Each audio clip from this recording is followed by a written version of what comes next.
I think we should get going. Okay. Yeah, so welcome everyone. And so I see mostly Whatcom, but we'll see where everyone's from in a minute. But just wanted to really welcome you. And this is the landscape groups, and really starting to kind of get ready for the letting you know more about the Land Hub Cultivator that the landscape program will lead into.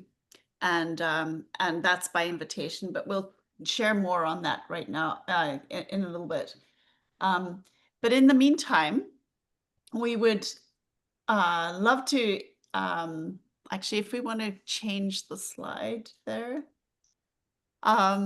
we would love you to put into the chat your names, the landscape that you live in, just so that we get a sense of who's in the room and where you experience the aliveness in your landscape.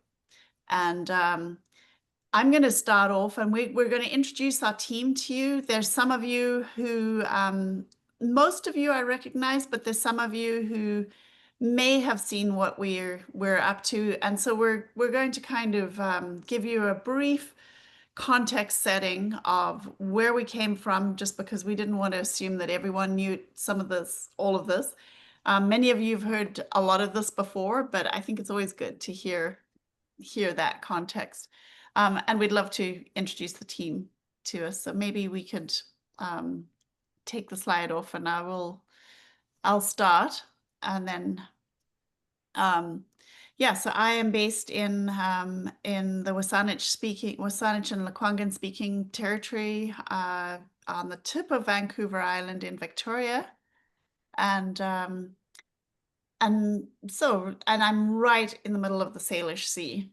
In fact, I climbed up Pocoles Mountain this morning, and I had this beautiful view of Mount Rainier. You can almost never see both Mount Rainier and Baker at the same time, and they were both really clear, which showed me how clear the air was this morning. But anyway, and what I feel like the most aliveness right now is I went to a community that I was the artist in residence for, and there's this incredible jazz musician. It's a faith community, and Louise Rose is the most incredible jazz musician that people would come out to jam with her on a Sunday. And I hadn't been there for a long time, and it was just so wonderful to go into a community where I was known, recognized.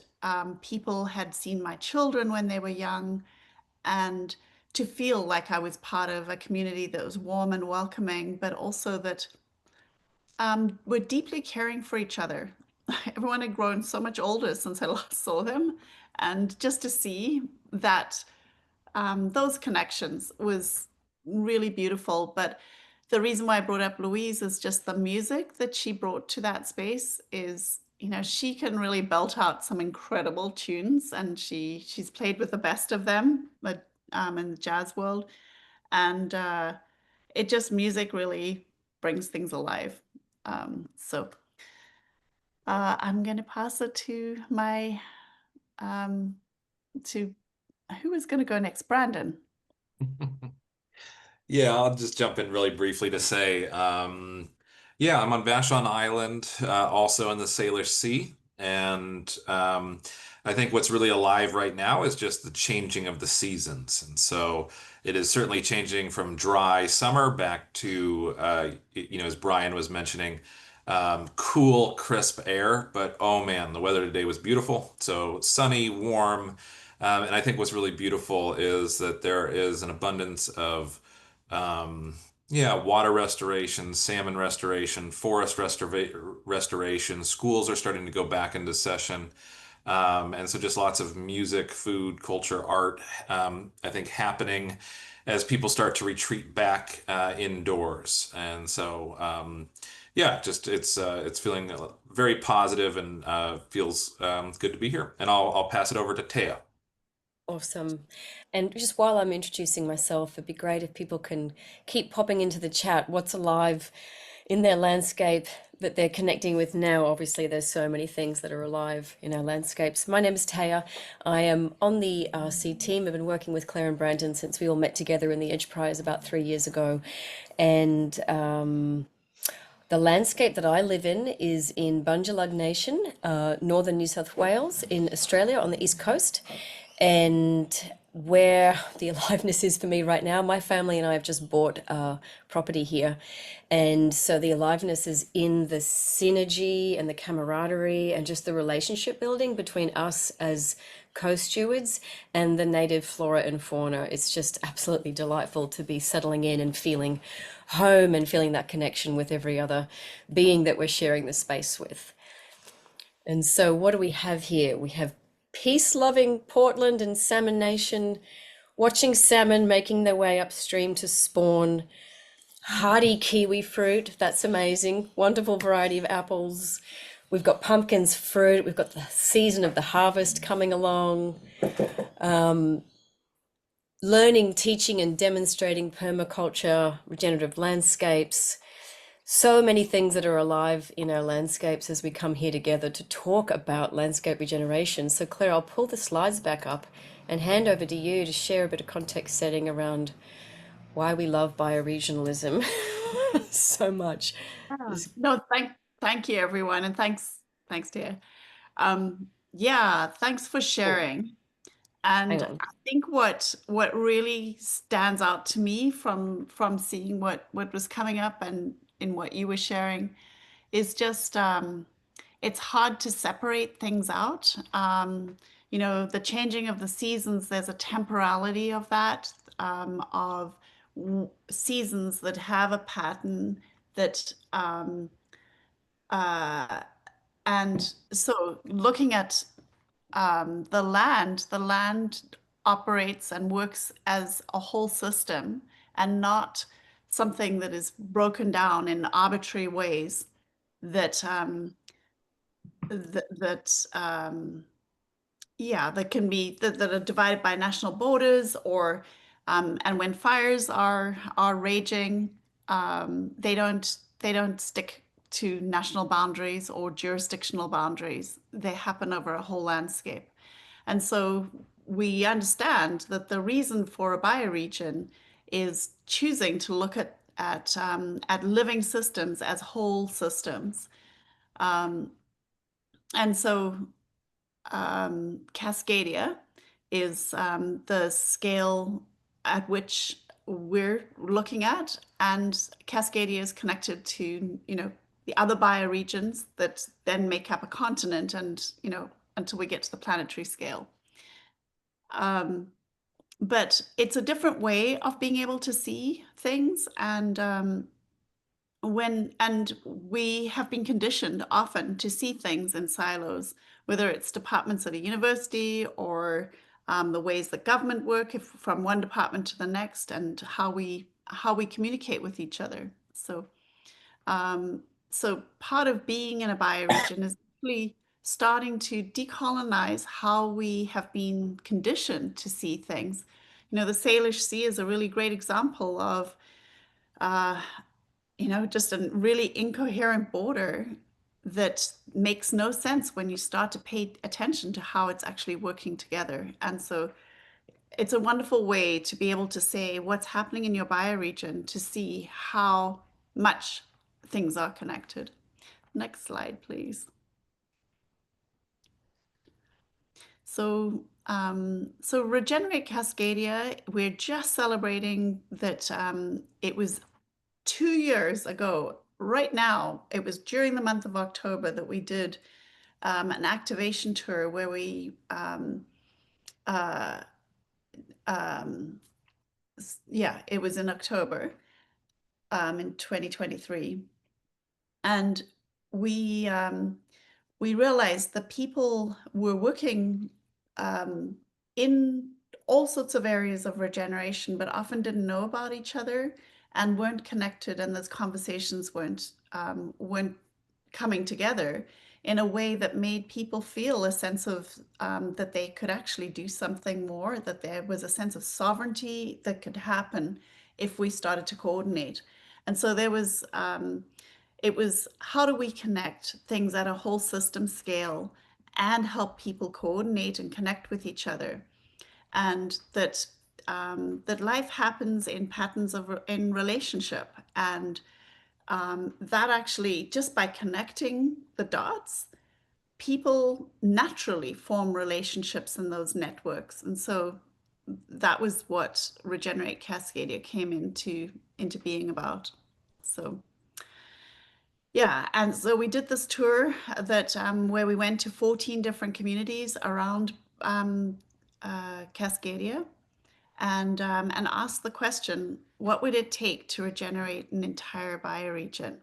And it was amazing because people did organize. Many of you were part of those organizing teams, but just in asking the question and coming together, there was a lot that was started to bubble up, and it makes sense to be asking those questions. So maybe next slide. So Regenerate Cascadia, it's also really important to just talk about some of the guiding principles, because this is what grounds what we were thinking about, what we were hearing, and what was really resonating. We were really listening to what people were resonating with, and also what had been some of our what we had seen was often missing out of the conversation, and what people at the very heart of the work that we saw that was needed and that we were hearing was that it needed to be grounded in right relationship. And what is right relationship? It's going to be different from one person to another. It's it's something that requires discerning. It requires knowing your place, understanding that maybe there's a river buried under the asphalt in your city, or maybe it requires understanding how your place works and what has blunted our understanding of being able to see the land as a whole system, and that allows us to navigate that. So and that when we talk about right relationship, that can also mean the sacred. um, it's supporting the revitalization of Indigenous identities and ways of knowing. When we look at story of place and what are the original place names of a place, often so much is revealed in that going and actually looking at what kind of harvesting was done in a place, what had happened in a place, how did those mountains form. And often place names actually have some of that. The original Indigenous place names often have some of that. But there is, yeah, so we know that working with the Indigenous communities and helping Indigenous communities to be able to function from how, better, so that the broken processes are allowed to heal, and that wisdom can be part of what is in allyship with that. Another really core principle is that the land organizes us, and actually this is a very powerful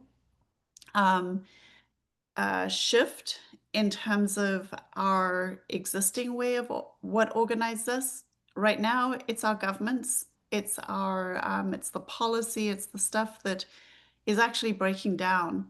And so when we look at the land,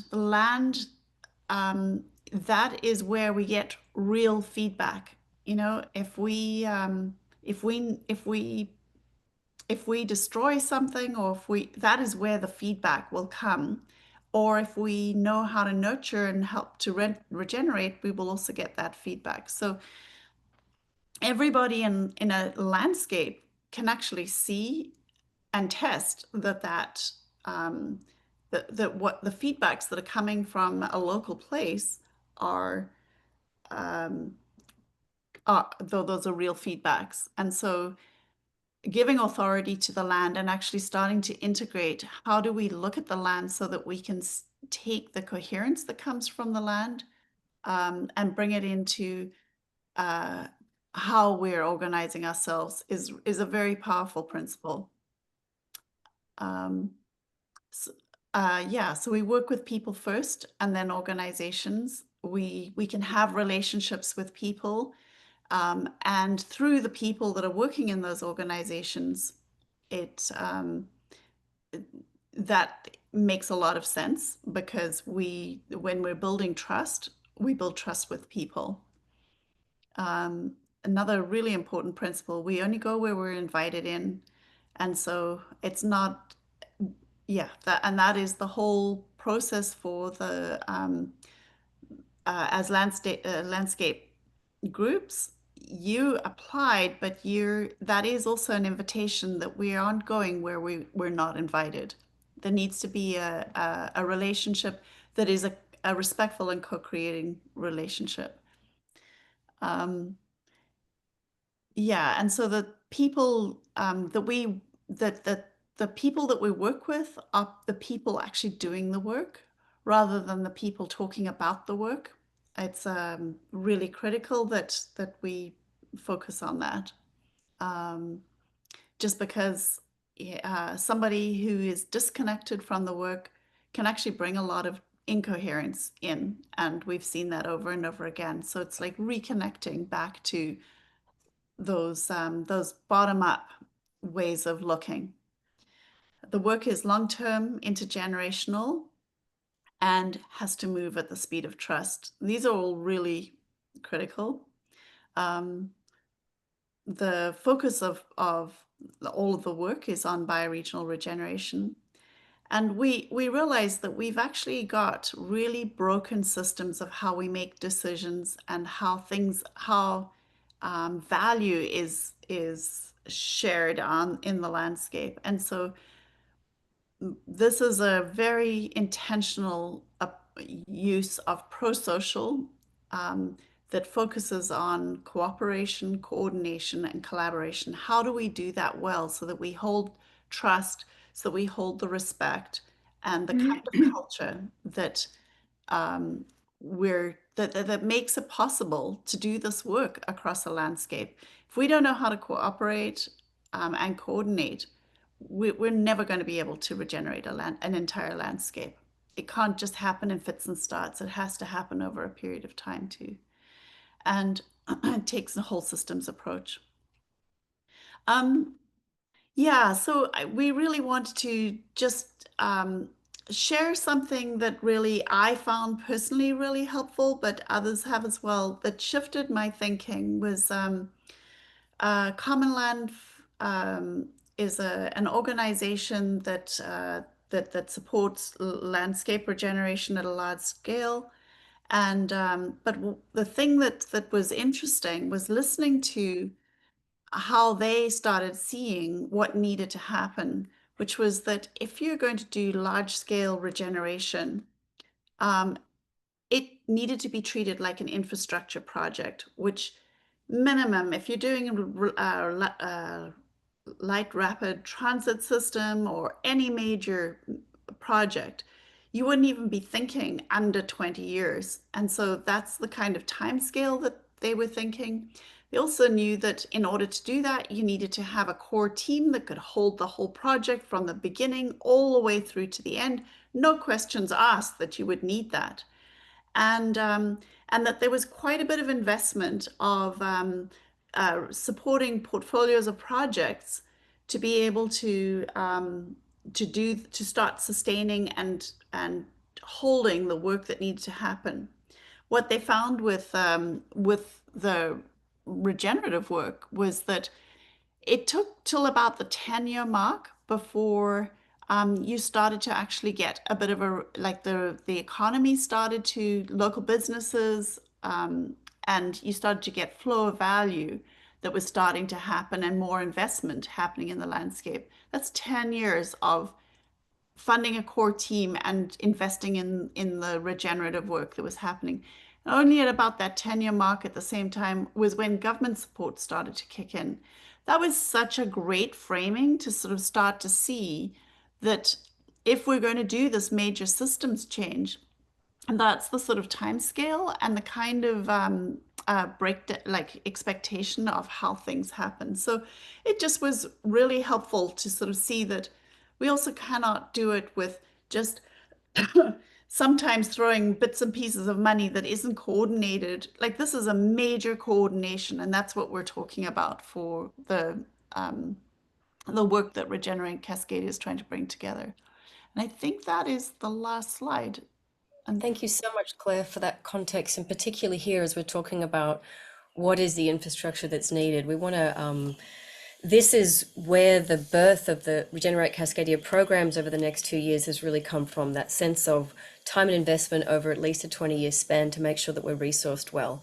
And so out of the activation tour, out of everything that we've learned from all of the communities on the ground, close to landscapes, doing the work around their needs and their challenges and their vision, we've come up with the Cascadia BioRegen program, which of course is short for bioregional regeneration, lots of regen in there, and which is about the forming of landscape groups, which some of you have already done or about to do, and then developing landscape hubs to undertake bioregional mapping, develop portfolio-based regeneration strategies, and to strengthen core capacities for deep place-based organizing, such as ensuring that landscape leads, ensuring that we are building allyship and respecting and learning from Indigenous identities, etc. There's so much that falls into place-based organizing capacities.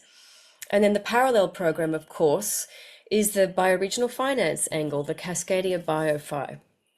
And this is quite a new area at the moment. It's very theoretical. And so what we want to do over the next year or so is to start to prove out some of the basic templates or ideas or theories that BioFi hinges on, and prove to the world and to ourselves that this is a practical model and that it can work. So for us, we're defining that in this first year or two as helping to develop local, regional, and bioregional funding ecosystems to support the work that the landscape groups and hubs are prioritizing in their landscapes. So attracting funding from bottom up as opposed to top down. So just to get really specific, what is Regenerate Cascadia? It is a bioregional movement and capacity building program of the Department of BioRegen, or as we affectionately call the DOB, dedicated to a long-term bioregional regeneration vision for Cascadia, which of course includes Canada and the US. So we're bridging an arbitrary nation-state boundary. And Regenerate Cascadia is also a framework to flow money to landscapes through short-term, extending certain DOB 501c3 services to regeneration groups. So by extending the nonprofit umbrella, this means that grants and other types of funding can now flow to groups without them needing to form a nonprofit identity. And in the medium term, looking to administer a Cascadia Regeneration Fund, which is where we look at aggregating our strategies and project portfolios into something that can attract a much larger chunk of money that can then flow through and give us a sense of stability about the long-term sense of the work. And so that's talking about Regenerate Cascadia from a very structural perspective, but let's talk about the human beings living inside the programming vision for Regenerate Cascadia. I'm sure, I mean, this is familiar to all of us, maybe not, but we start with the wide funnel, and then we gradually get more and more specific in terms of what it is that we need to learn, what principles need to be embodied, before we jump into programs and more specific learning journeys. So the funnel that we've come up with for the BioRegen program is partnering with the Design School for Regeneration Earth's wonderful learning journey, which goes from spring to fall equinox. This provides just incredible introductory learning on bioregionalism and how to organize at a bioregional level. That has just wrapped up with the second year where we had a dedicated Cascadia cohort. And this year we evolved that template to having Andra Vlatvin steward that landscape cohort through, which was fantastic. And I'm sure many of you have lots of positive experiences from that. Then we're now moving into the opening of the BioRegen Landscapes program. And so that started in June, and it's going to end October 31st. This is where groups are applying to become landscape groups, and then they're getting onboarded into the DOB nonprofit systems, some of the technical platforms and services that you receive as part of being a landscape group with Regenerate Cascadia, and also getting into our online community of practice that we just opened last week, so that we now have an online learning space for us to commence the Landscape Hub Cultivator, which will be kicking off in November. All landscape groups are invited to be a part of that. So it's a real busy time. We're just starting to get our programming up and out. Love this slide. The BioRegen program holistically has come from everything that was learned during the activation tour, which is how do we start with the work that's happening on the ground, ensure it's not isolated, and scale it up so that we can be working with, at this point, up to 10 landscape groups simultaneously to be building on-ground capacities and flowing funding over. And so, Brandon, I'll hand over to you. Beautiful. Yeah, thank you so much, Taya, and thank you, Claire. I'm just going to take a moment and I want to talk a little bit more about the nuts and bolts of what it means to actually be a landscape group.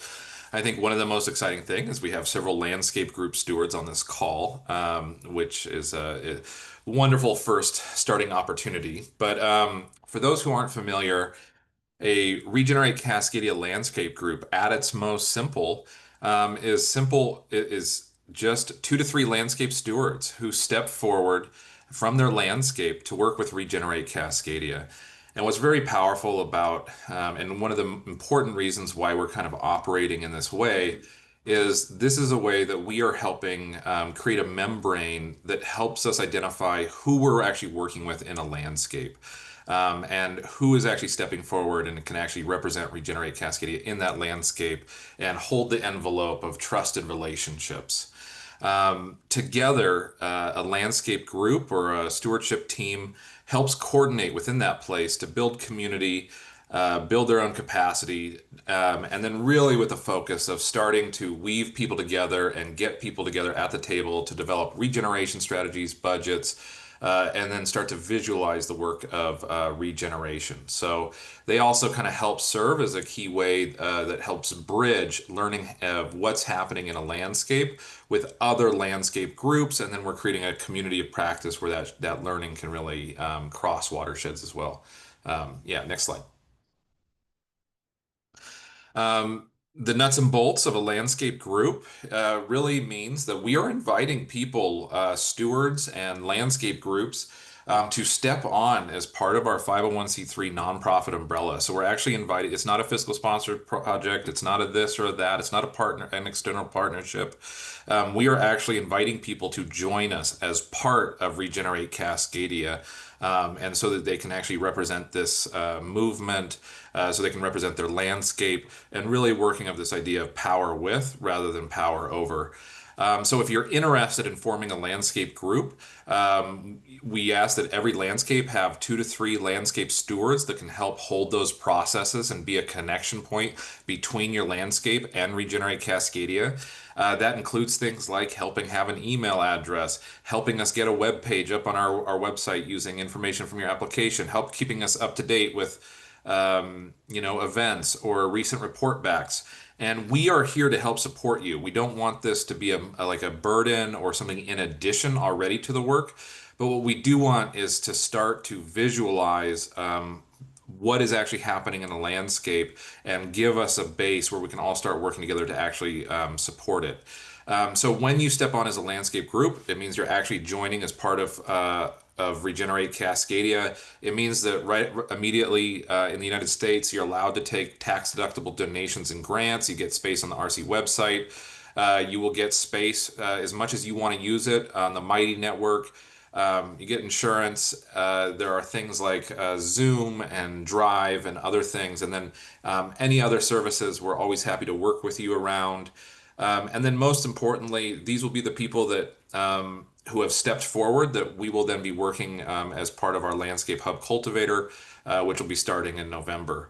I think the other thing I really want to highlight too is what's really exciting is I think we'll have one to three Canadian landscape groups also joining us. And so we are actually working to contract to find a Canadian organization so that we can help expand our mission across the US-Canadian arbitrary boundary and border.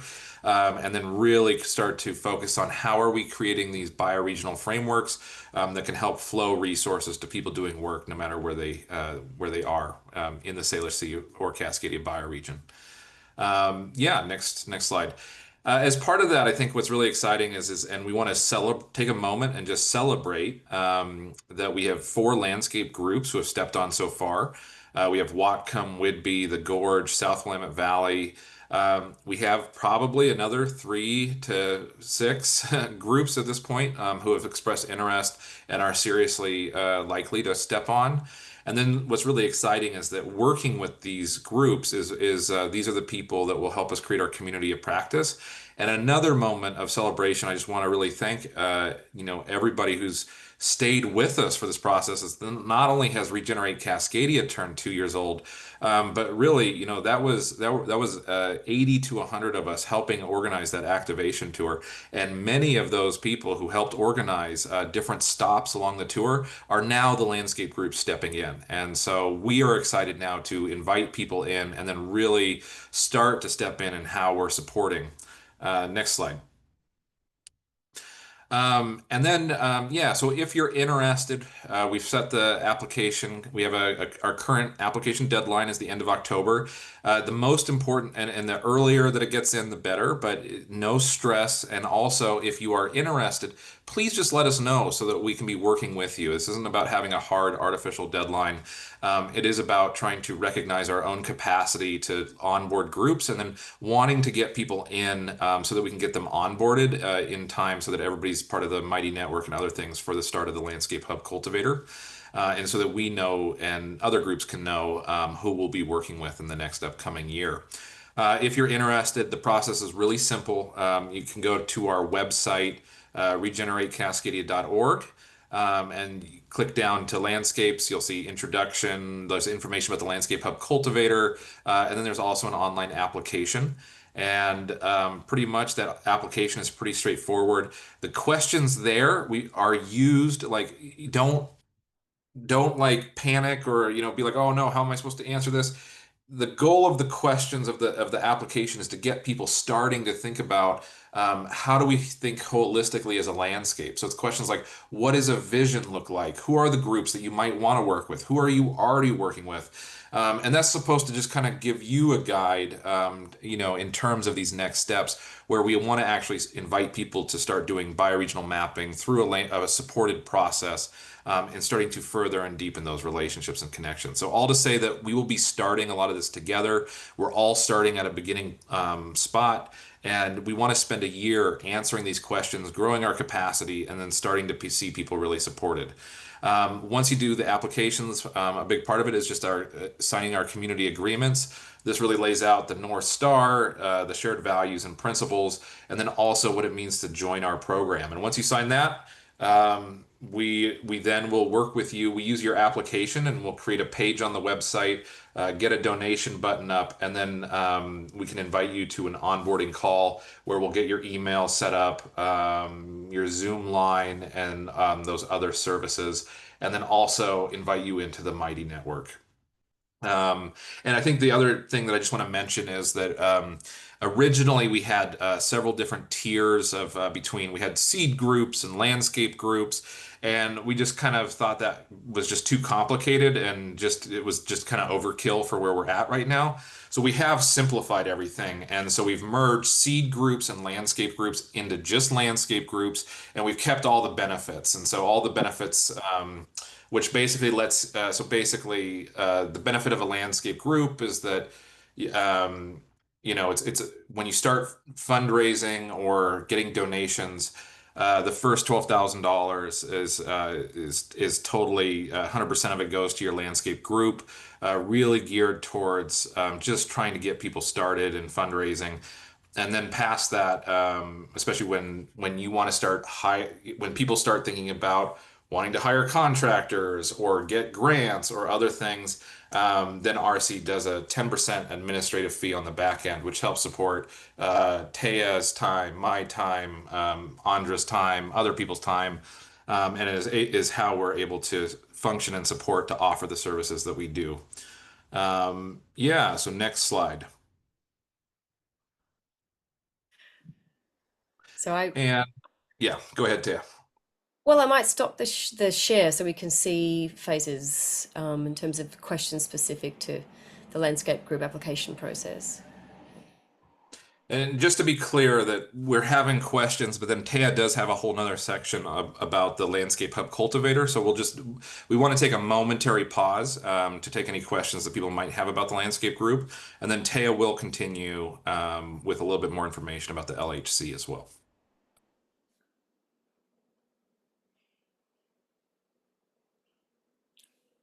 I have a question. Oh. So I've got Corey and then Lisa. Okay, so I wonder if one of you can kind of paint a picture. I know there's some folks here that don't maybe know a lot about the whole picture of regeneration in a landscape. And so just thinking about just as an example, maybe you can make sense of this to make better sense to people. But say here in Skagit, there's tons of projects on salmon restoration. There's tons of stuff on forest restoration. There's different arts and culture that are pro-social. There's coastline mitigation. There's many things going, agriculture and soils and, you know, all the different parts. And so if I'm someone who like just cares about the salmon, or if I'm someone who just cares about the forests, or, you know, that's my main focus, or coastline, you know, I find myself wondering, well, how does it relate? How does this all relate to that person? Because maybe they don't want to be on the core group, and maybe they don't want to do learning journeys, and maybe they don't want to do this more conceptual part. And so I guess the way I think of it is somehow getting those different projects aligned within themselves and then connected to each other to create kind of accelerated or deeper impact. Mm. You know, just I've been playing around with trying to how to paint a picture of the different levels of work that there is, so that it can be made, so that I can make better sense of it to other people, if that makes sense. And maybe one of you can do a better job of how are we going to create this coherence among all the different projects within a specific landscape. Can I jump in? Oh, you want to go, Claire? I was just going to say to Brandon, I was wondering if he wanted to answer that. Oh, But I'd love to just jump in. And Corey, I think you've done a magnificent job of pointing out the complexity that we're looking at here. And that is why those principles are so important. And that's why the long term and the trust and the relationality and the co-learning and the feedback loops of emergence, we really don't know what the work is going to look like. We just know we want to keep scaffolding in the present moment in such a way that supports it. And so I think one thing we know is that we're committed to a whole system approach, an ecosystem approach. We want a lot of diversity. We don't want to centralize and unify what every landscape group chooses to focus on. We don't want people in landscape groups deciding that the only thing that landscape group does is X, Y, Z. But landscape groups do have a high level of autonomy to work amongst themselves and to potentially have a membership where some members are really leaning more into the collaboration mechanisms that we're exploring. Others might be really leaning into stewarding certain projects that are really where their passion lies. And that the landscape stewards in the LHC can help to build the capacities we need to hold that divergence, because it's so healthy for the system, and provide minimal amounts of coordination so that agency and autonomy in the lifeblood of place and individuals' relationship with land can be centralized. I would love to add, thanks, Taya, totally. And But I do think that's why we want to start off with the bioregional mapping process, where members of the community are invited in that are you know, they're going to be people doing the work, but hopefully they're people that are able to speak to the work that's going on with the salmon, the work that's going on with water hydration, with community, sort of building the health in a community. Because all of that starts to show up at a landscape scale. People can start to see where is the flourishing and where is actually the stuff that's not working as well. So the people is really looking at the system, like the place you live in, as a whole living system. So that when, as a community, you start to decide where are the intervention points we need to start at first, what makes sense in this place.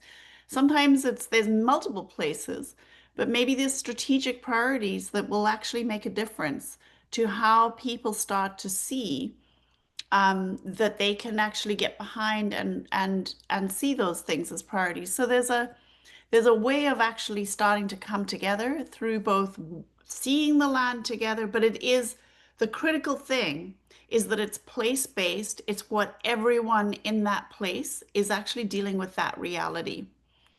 So to me, that's actually like a really good start. There's so much we could talk about here, but I think that's what I'd love to say. I don't know if Brandon wanted to add anything, and I can see Brian, your hand is up.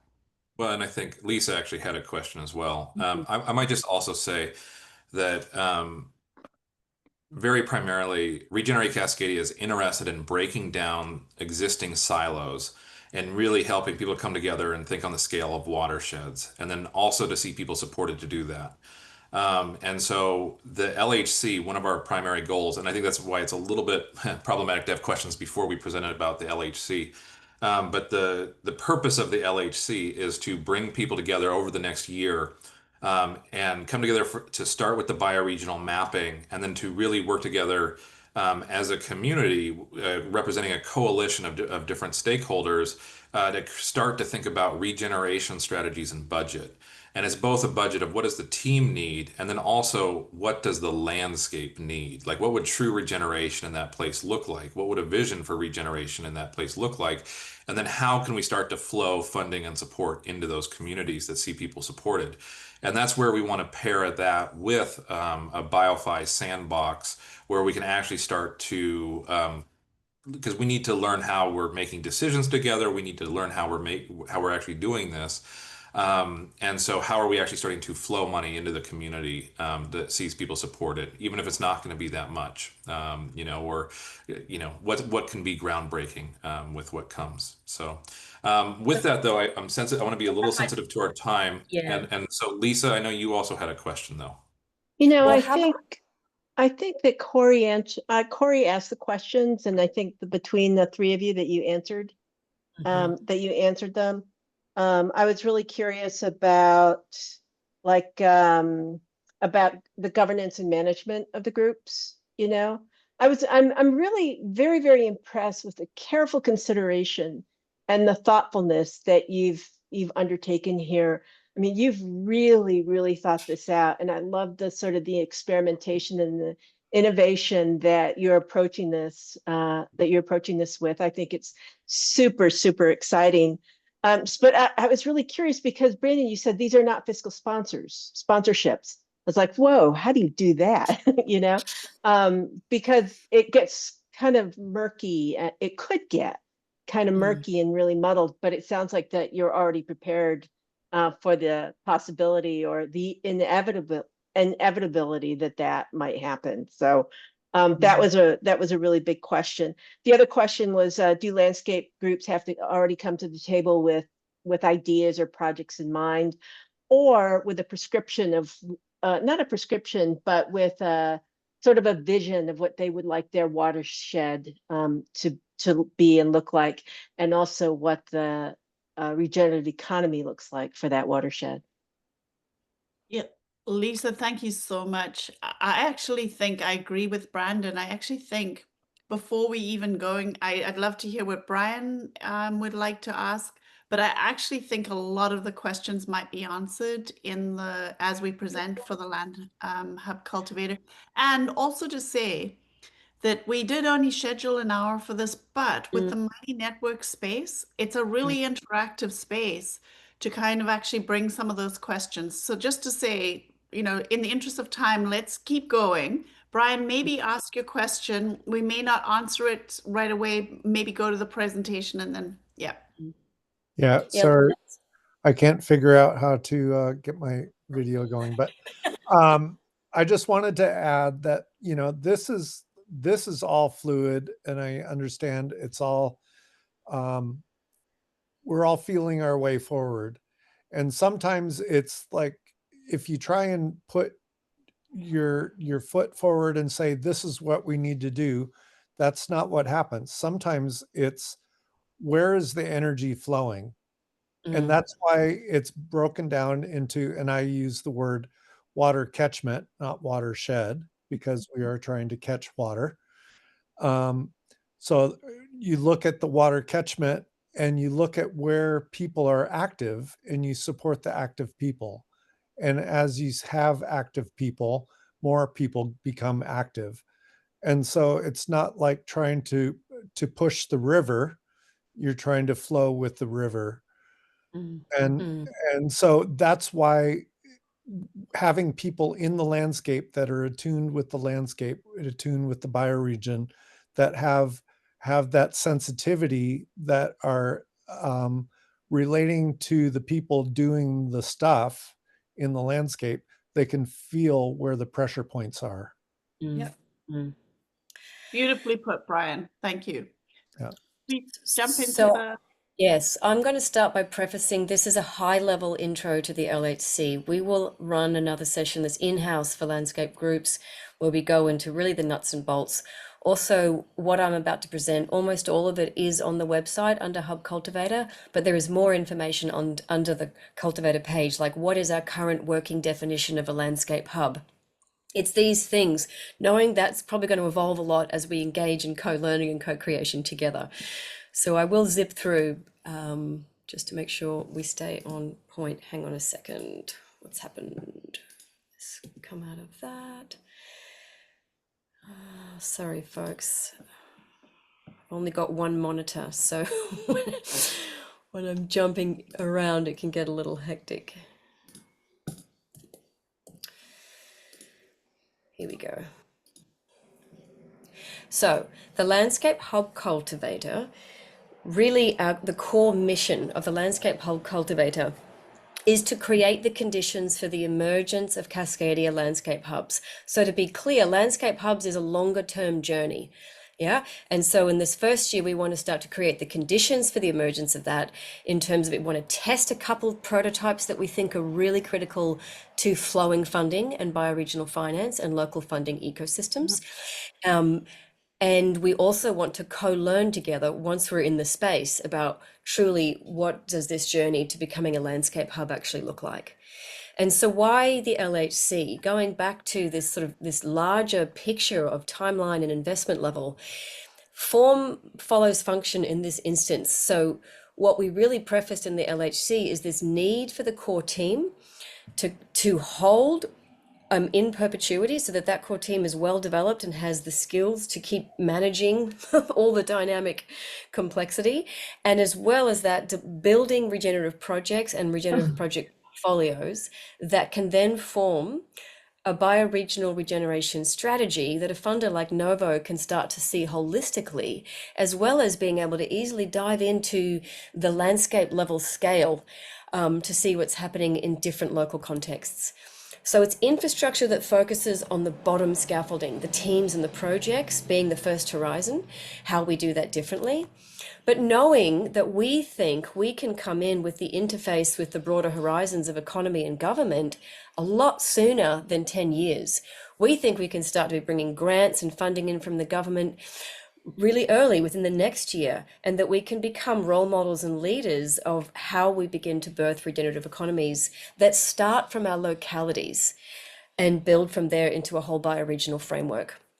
The other reason for the LHC is that it's a scaling mechanism. It allows us to work with up to 10 landscapes in parallel, all learning together, which means we're really learning about how to hold subsidiarity and sovereignty at the local level, because every landscape is different. And how do we federate our efforts together into a larger strategy? So the LHC itself will support up to 10 Regenerate Cascadia landscape groups through an online of community of practice. That's very important. The online space that Brandon has talked about with Mighty Networks, that is the home, that is the hearth, and that is the heart space where we will engage, as Brian so beautifully put, flowing with the river rather than pushing the river. And in that space, we together will co-create and define what a landscape landscape hub is, and develop its core foundations.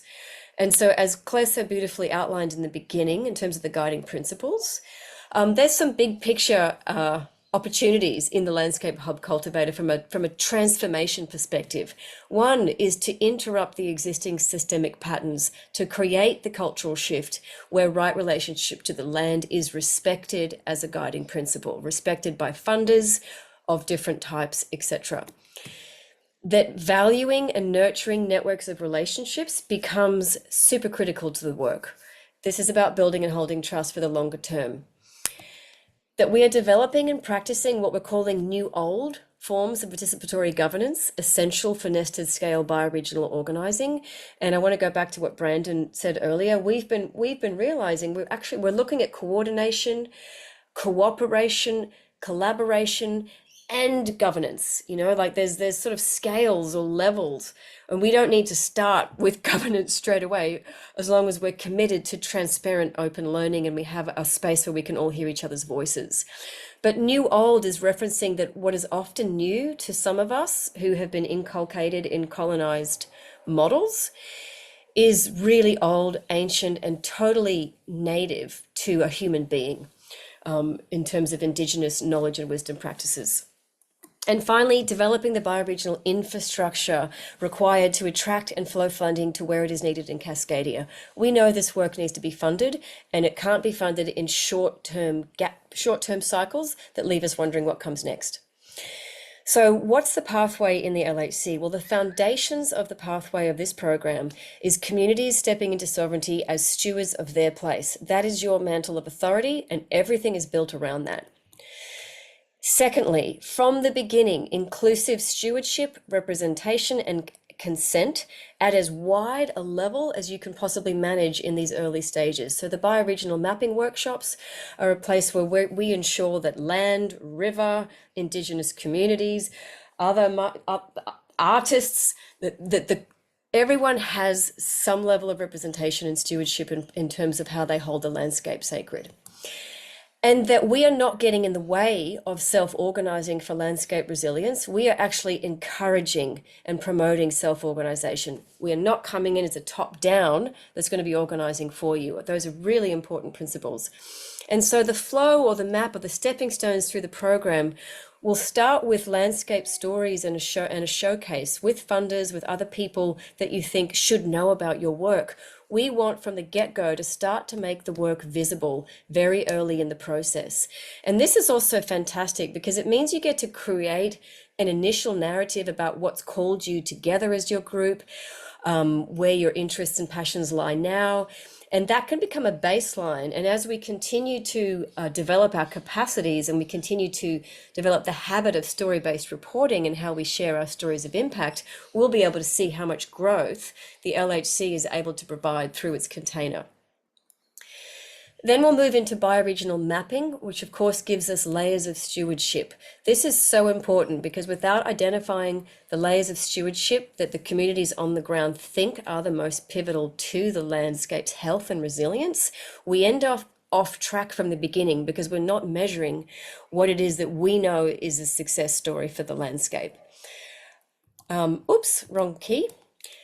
From the bioregional mapping, we'll be able to start to identify initial portfolios of regenerative projects. Doesn't need to be the whole 9 yards. It's just what is currently looking to be a good project that fits in with your initial landscape strategy. So in the first 6 months, we're going to have a stab at some of these things. We don't need to fully complete them. And that landscape strategy will also have a budget for what you think your landscape group needs to do this work. And critical to that will be the community identified indicators and MRV systems that come from the layers of stewardship, so that from the very beginning, you are responsible for what you measure and how you measure it. Because this is often the place where the work can get co-opted, is that we start focusing on what we're being told to measure for the carbon markets versus what actually makes sense for that particular watershed. And finally, how we'll be delivering all this is definitely through mentorship, co-learning, and our community of practice. So we want to be very clear. Oh, we're already at time. Wow. Okay. Sorry, I got right into it. Team members, what should we do? Just close there for questions and just go to next steps. No, I would keep going, actually. And I think maybe if anybody has any burning questions and if you need to leave, maybe throw them up in the chat and we're happy to answer them. But I actually think this is a fairly important part. So maybe at least through the next slide or two. And just to say, it's being recorded, so if you do need to drop off, you can watch the rest of the session. And also just to say, we've got office hours tomorrow night at 6:30. We've got office hours on Thursday at 10:30. If you don't know what we're talking about, connect with us through the landscapes at regeneratecascadia.org. Could you put that in the chat, Brandon? Send us an email and we will get you joined up into the Mighty Networks, because that's where you can join office hours and just sit with us and, you know, have as much time as you like within the hour to answer questions. Okay, so I'll continue. Great. Oops. So the phases. Phase 1 is preparing the foundations, sort of October, November to the end of January 2026. This is where we're in right now, getting groups to join up, then getting groups to come into the Mighty Networks space. For groups that are already in, we'll start to give them some deep inquiry and listening and relationship mapping activities they can start to do that will get them prepared for the next phases. Once we're all in phase 1 together in November after our opening ceremony, we will start working towards the very first landscape story deck, which is the output for phase 1. Groups will receive $1,500 in funding from Regenerate Cascadia per group in order to facilitate you creating that landscape story deck. So from the output, from the initiation, the first output we're asking is funded, you know, in terms of how you choose to spend that money. And we're going to be having a landscape showcase event where we actually get to show the 8 to 10 landscape groups that have joined the LHC sort of as a public kickoff in some ways to the rest of the world, which is where funders can start to be in the room and meeting you. And also your story decks will all be included in our February Novo grant inclusion, which means there's possibilities of more funding flowing through into phase 3, which, as you can see, just says possible funding available if Novo grant is successful. In phase 2, kicking off in February, we move into bioregional mapping and flow funding pilots. So we'll be helping you to host and co-facilitate face-to-face bioregional mapping workshops within your communities, where you'll get to identify broader numbers of people that might be critical to the work. And from that, things like initial regeneration strategies will flow. Then we're also going to play with a flow funding pilot. So there'll be 3,500 of funding coming to each landscape group to help support you in the holding and facilitating of the mapping workshop. Then each group will also get 3,000 to play inside a flow funding pilot, and we'll obviously teach people about flow funding and trust-based philanthropy, but this is a space for you to start to play with, testing, giving small amounts of money out to the projects that you've deemed as being critical to your strategy and your initial portfolio of projects.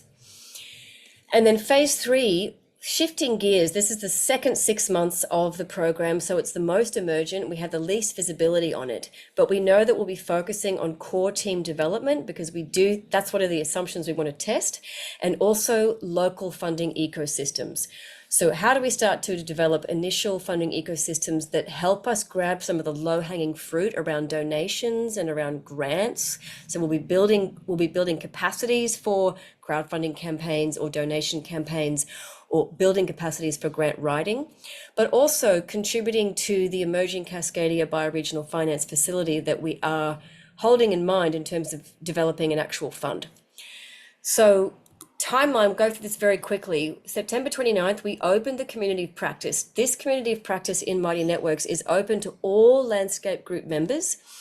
And even if you don't end up in the LHC for whatever reason, you would still be in that space. So it's really important, if you become a landscape group, to get into that space as soon as possible, because that's where we can have our many-to-many conversations. Here we are at the BioRegen program public info session. For the rest of this month, you'll see it's about approving final applications, onboarding approved groups, and then October 31st is where the BioRegen landscape group and LHC closes to any new applications. And then in November, we start our opening ceremony, our bi-weekly learning sessions, and our phase 1 activities around preparing our story decks. End of January is a showcase event, and February we kick into phase 2 and the Novo grant submission. So what does this look like? On the right, you can see this is the landing page that you'll see for the Cascadia Organisers Network. It's currently only open to landscape group members and stewards, but ultimately it will be a place for the entire movement. So that has opened, and some of you on this call have already joined. Thank you so much for doing that. The LHC will officially launch in early November. We have a poll, a date and time poll inside of the Mighty Network, so that we're choosing a time that works for most people. Obviously, most of this work happens outside of work hours, so we can't make it that everyone can attend, but we are doing our best to set that date at a time that works for us, for all of you. And then we'll do the same thing for the bi-weekly learning sessions and the office hours. They'll start kicking off, and they'll be based on the scheduling poll in terms of what times work for most people. So just quickly, next steps. This is super important. If you're interested in becoming a landscape group now, let us know. Contact the team at our landscapes@regeneratecascadia.org email to let us know your intent, and then we can start to support you from the get-go with any questions or challenges with the application process. Looking to complete your online application and submit by October 31st. But if it can happen sooner, that's great, because then you can join the Mighty Networks and be in the online community practice and start to be communicating with all of us together. So that's a wrap. Moving quickly. Claire and Brandon, anything critical to add while we're recording? That's Thanks for great. the thumbs up. So we are at time. We did start 5 minutes late, and obviously leave the call if you need to, but I think Claire, Brandon, and I, and probably Susan, are happy to stay on the call to take questions and continue to chat. Any questions, comments, reflections? Or should we do a formal close and then people can stay on if they have questions?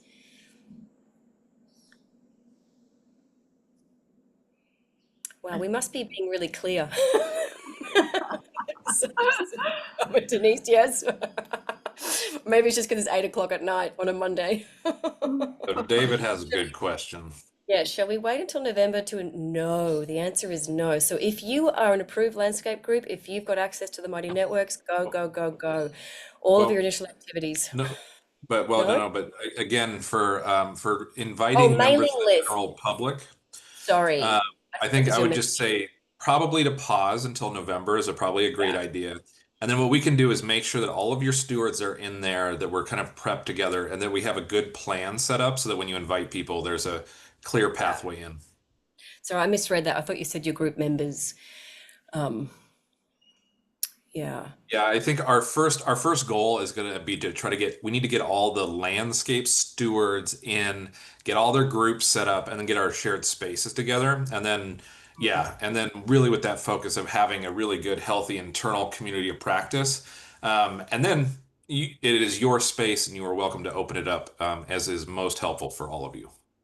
One of the things that that certainly the Mighty Networks will really help with, but one of the areas that we're hoping to really animate, and this will come from, some of how we're learning, how to do this better, but is really that each of the landscapes are going to have very unique learnings that are happening, and actually being able to share how this is happening, how it's landing in your landscape, what the learnings are, um, and also creating spaces that feel safe for people to do the sharing that is a little more vulnerable, what wasn't working and what really was.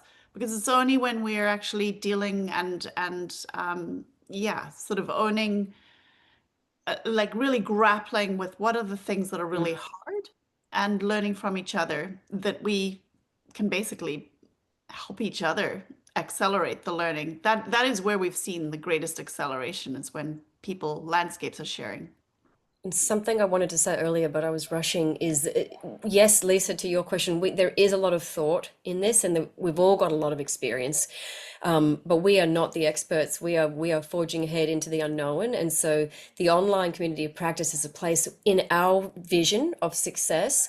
We see decentralized leadership happening there. We see landscape groups that are more mature and are practicing new things or have solved particular challenges, being able to respond to a question or an ask for help. It doesn't need to come through us. We're not experts in this because it hasn't been done before.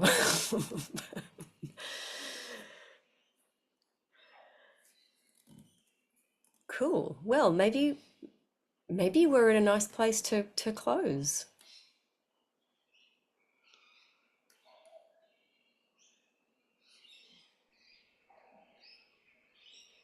I do have a question of anyone here. We have been offering the office hours, and Just since last week. just since last week, yeah. And we want to create an opportunity for people to interact. But is there anyone who would come tomorrow night? Because one of the things we found is that, like, it was right after we'd done the presentation last week. Yeah, so just curious, because we're just testing out what are ways that are good ways to support you in the And questions. we're assuming that not everyone can make daytimes. So we're having an evening slot and an afternoon slot, but that's why that availability poll is so important, to get a sense of what people's needs are. Yeah. So I think maybe just to close out, yeah, thank you all so much for joining us. We know it's Monday night, 8 o'clock, dinner time.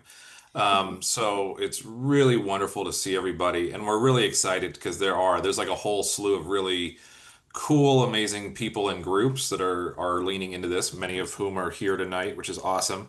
Um, so any questions, thoughts, comments, and all to say that, Regenerate Cascadia, we are testing a very specific theory of change, and we think that we're filling a very specific niche and need.